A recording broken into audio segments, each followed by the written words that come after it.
उसकी अद्भुत छवि है। और उसकी अद्भुत छवि को देख करके आज कंस की दो पत्नियां थी, अष्टि और प्राप्ति। हाँ। और अष्टि प्राप्ति जो कंस की पत्नियां थी, वो जब कंस का पद हो गया तो पहुंच गई अपने पिता राजा मगधराज जरासंध के पास। और जरासंध के बारे में बताया गया है कि 3 मात पिता को नहीं और अस जन्मा जगमा। ऐसा वो वीर है जिसके 3 माता हैं लेकिन पिता नहीं है। क्योंकि 2 रानियों के आधे आधे भाग में इसका जन्म हुआ है। 2 रानियों के आधे आधे भाग में जन्म हुआ और दोनों रानियों ने उसको फेंक दिया जंगल में। जब दोनों रानियों ने उसको जंगल में फेंक दिया, उसी समय जरा नाम की दासी आई और जरा नाम की दासी ने उसको सिल दिया। और माँ भवानी की कृपा से वो जरासंध बहुत बड़ा योद्धा बन गया। वरदान था कि इसको अगर कोई चीड़ देगा तो भी दोबारा से जुड़ जाएगा, जिंदा हो जाता था। ये माँ भवानी का आशीर्वाद था जरासंध। और जरासंध के ही वंशज है हमारे मुलायम सिंह जी। और कौन? जो लालू यादव के समझी है, जरासंध के ही वंशज है। कोई बैठा तो बुरा मत मानना, क्योंकि हम नहीं कह रहे, भागवत जी कह रहे हैं। भगवान, लोग कहते हैं भगवान कृष्ण के हम वंशज हैं। भगवान कृष्ण के वंश में जो यदुवंशी हुए हैं वो चंद्रवंशी कहलाए हैं, वो यदुवंशी नहीं कहते। लेकिन कई लोग कहते नहीं महाराज हम हैं, तो हम आपको प्रमाण बता दें। जो उद्धव जी के वंशज हैं, उनके वंशज हैं उद्धव जी के, जो इनके सखा हैं, मंत्री हैं, जो यदुवंशी है।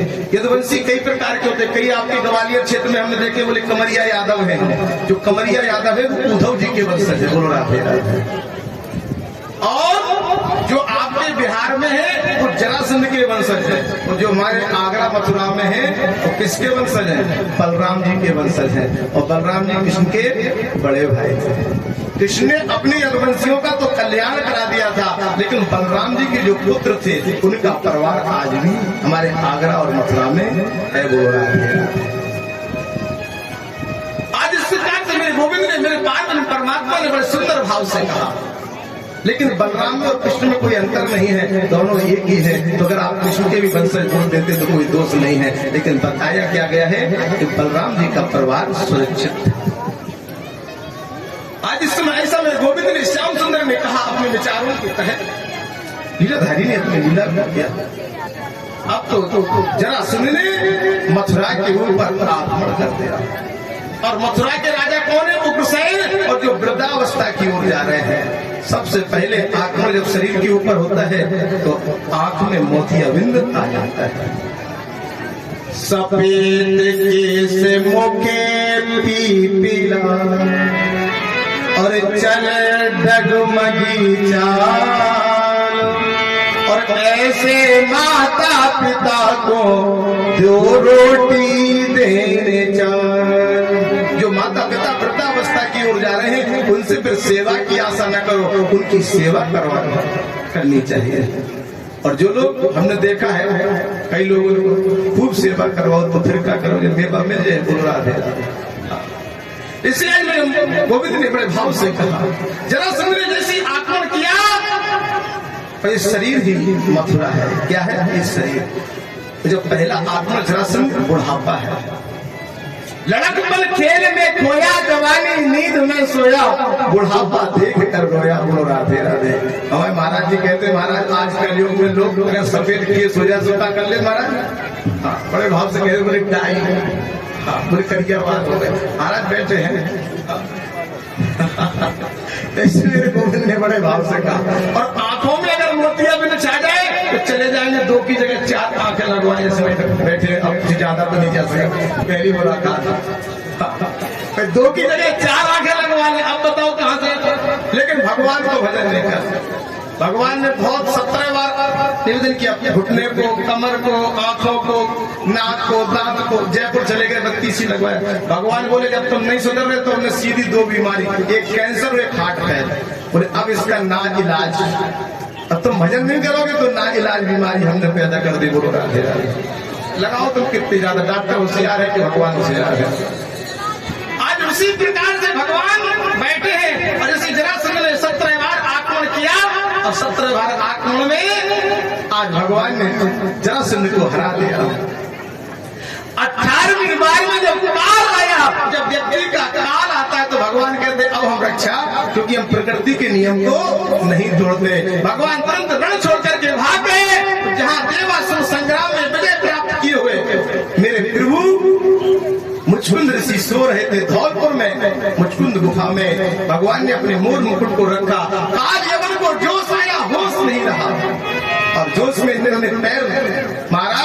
तो मुचकुंद ऋषि को वरदान था कि जो भी तुम्हें जगाएगा वो सोते हुए तुरंत जल करके राख हो जाएगा। मुचकुंद ऋषि ने जैसे ही नेत्र खोले, काल यवन जल करके राख हो गया। भगवान ने कृपा करी।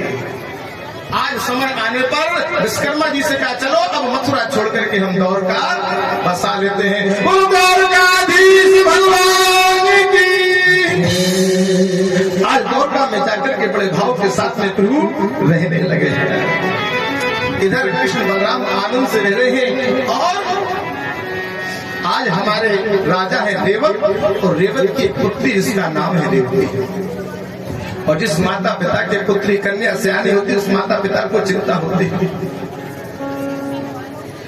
रेवत जी को रेवती की चिंता हुई। नारद बाबा ने कहा सुनो, रेवती जी के लिए सुयोग सुंदर वर है, बसुदेव नंदन बलराम की गोरड़ी सुंदर है। बोले बलराम जी के साथ में संबंध तय करते हो। जब ऐसा कहा तो बलराम जी के साथ में राजा रेवत ने अपनी पुत्री रेवती का विवाह तय कर दिया। समय आने पर बड़ी विधि विधान से विवाह हुआ, लेकिन रेवती जी सतयुग की 27 हाथ की है और बलराम जी 7 हाथ के। ध्यान देना, सतयुग में लोग 27 हाथ के थे, त्रेता में लोग 13 हाथ के थे, द्वापर में 7 हाथ के, और कलयुग में आप अपने हाथ से नापिए 3.5 हाथ के हो गए। इससे ज्यादा कोई नहीं हो सकता। लंबाई में चाहे 5 फुट हो चाहे 6 फुट, लेकिन अगर अपने हाथ से नापोगे तो 3.5 हाथ की हुई कलयुग का व्यवहार। और यहाँ तक की बताया गया है कि कलयुग में जब चौथा चरण आएगा तो व्यक्ति कमार की वृक्ष की छाई के नीचे बैठ जाएगा। बोलो राधे राधे। ऐसा लीलाधारी भक्त से भगवान ने अपनी लीला को किया। रेवती के साथ में विवाह किया। रेवती लंबी है, बलराम जी छोटे हैं। पहले की कछु नारियां लंबी होती थी, पति छोटे होते थे तो शर्म के मारे निकलते नहीं थे। आज वो कछु कछु लंबी होती है। बोलो राधे राधे। तो आज कन्हैया कहने लगे बाबा के घर में घड़ी बड़ी और लाला छोटो बहू। अब एक दिन 2 दिन की बात हो, कन्हैया बार बार जब मजाक करे तो बलराम जी को गुस्सा आया। आज भी बलराम जी के मंदिर में रेवती जी झुकी खड़ी हुई है। बोलो बलराम भगवान की जय जय श्री राम। आज समय आया, अब तो कन्हैया का विवाह होना है। कन्हैया आनंद से निवास कर रहे हैं। इधर एक राजा है जिनका नाम है भीष्मक। कुंडमपुर नरेश राजा भीष्मक के यहाँ एक पुत्री जो कमल के पुष्प, जैसे लक्ष्मी जी धरती से प्रकट है, ऐसी रुक्मणी जी कमल के पुष्प और समुद्र से उत्पत्ति है। राजा भीष्मक को जब लक्ष्मी जी के रूप में रुक्मणी मिली तो आज अपनी पुत्री मानकर के रह लिया। कहा है भगवान भीष्म की सुता रुक्मणी रुचिरा राजसैन्य विधानेन उपयम इति सुतम। राजा भीष्मक की पुत्री रुक्मणी ने राक्षस विधि से विवाह किया। देखो, एक ब्रह्म विधि होती है, एक वेद विधि होती है, एक राक्षस विधि होती है। तो जो लोग राक्षस विधि से विवाह करते हैं ना, वो इस नरक में तो छोड़ो, जाने कितने नरकों में जाते हैं। बोलो राधे राधे। आज जैसी मेरे परमात्मा ने कहा रुक्मणी ने, आज और क्या कहा है कि रुकुम गज रुकुम रथ रुकुम बाहु अनंत रुकुम केशो रुकुम माली रुक्मणी सासते। आज राजा भीष्मक के 5 पुत्र हैं और 1 कन्या है। क्या पुत्र हैं? 5 पुत्र हैं और 1 कन्या है। 5 पुत्र रुक्मी, रुकुम गज, रुकुम बाहु, रुकुम अनंत, और रुक्मणी की 1 कन्या के रूप में है। आज मेरे पाठ में परमात्मा जगदीश सदीश्वर दीनबंधु भगवान बड़े भाव के साथ में कह रहे हैं लीलाधारी की बड़ी सुंदर लीला हो रही है। भक्ति भाव के साथ में क्या लीला हो रही है। ऐसी मेरी रुक्मणी जी सजानी हुई। नारद बाबा आए और नारद बाबा ने क्या कहा? रुक्मणी जी का अरे मेरी पुत्री के लिए कोई सुयोग वर बताओ। नारद बाबा बोले सुनो, नंद नंदन यशोदा नंदन ब्रज नंदन श्री श्याम सुंदर माखन चोर, जिन्होंने 3 दिनों में पूतना आकाशुर कटासुर तिन्नावत अपने मामा कंस का वध कर दिया है, ऐसे वो बलशाली कृष्ण है। भीष्मक ने जब सुना नारद की बात को बोले ठीक है हम विचार करेंगे, लेकिन रुक्मणी जी ने प्रतिज्ञा कर ली कि अगर हम विवाह करेंगे तो कन्हैया से करेंगे, वरना हम विवाह नहीं। सिर्फ नारद के कहने पर रुक्मणी ने विचार कर लिया कि अगर विवाह करेंगे तो किससे करेंगे, कन्हैया से, वरना अपने प्राणों का अंत कर देंगे। अब इधर तो इनका जो भाई है बड़ा, उस रुक्मी ने जयदी नरेश दम्भोस पुत्र शिशुपाल के साथ में विवाह तय करते। अब जब शिशुपाल के साथ में विवाह पक्का हो गया तो रुक्मणी जी चिंता हो रही है। और एक चीज बता दें, काऊ काऊ को विवाह हो जाता है और बाकी जब चली जाती लौट के नहीं आओ तो बाकी हृदय से पूछो कैसी भीतर बोल रहा थे।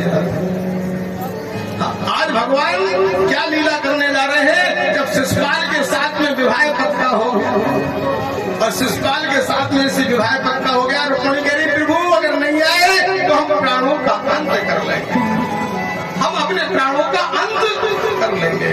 एक भोज पत्र पर मोर पंख से अपने आंसुओं से पत्र लिख दिया, नारायण हमने आपको देखा नहीं है, लेकिन मैंने आपको वर्ण कर लिया है पति। मैं आपको नहीं जानती नंदनंदन श्री श्याम, लेकिन सुना ही कि आप दयालु होता है कि जिसने अपनी सौंप दी और तुम्हें हाथों उलझ कभी सकती नहीं, सो पकड़े नंद की सो। हमें चिंता नहीं उनकी, उन्हें चिंता हमारी है जो रक्षक चक्र सुदर्शन हरि है, हमें संसार की चिंता नहीं है। जब ऐसा प्रभु ने कहा बड़े भाव से, उसकी लीला अद्भुत हुई और अद्भुत लीला का क्या प्रभाव मेरे गोविंद ने बड़े भाव से पत्र लिया। एक सुदेव नाम का ब्राह्मण आया, कहा मेरे पिता तो ले आप इस पत्र को मेरे कन्हैया दौड़कर कंस के पास भेज। ब्राह्मण ने सोचा राजा की पुत्री अगर पत्र लेकर के आएंगे राजा को पता लगेगा। लक्ष्मी जी समझ गई ब्राह्मण को लोभ है, 5 मोहरे दान में दे दिया, वरदान दे दिया, जहां भी पालीवाल गोत्र के ब्राह्मण होंगे उन्हें लक्ष्मी की कभी कमी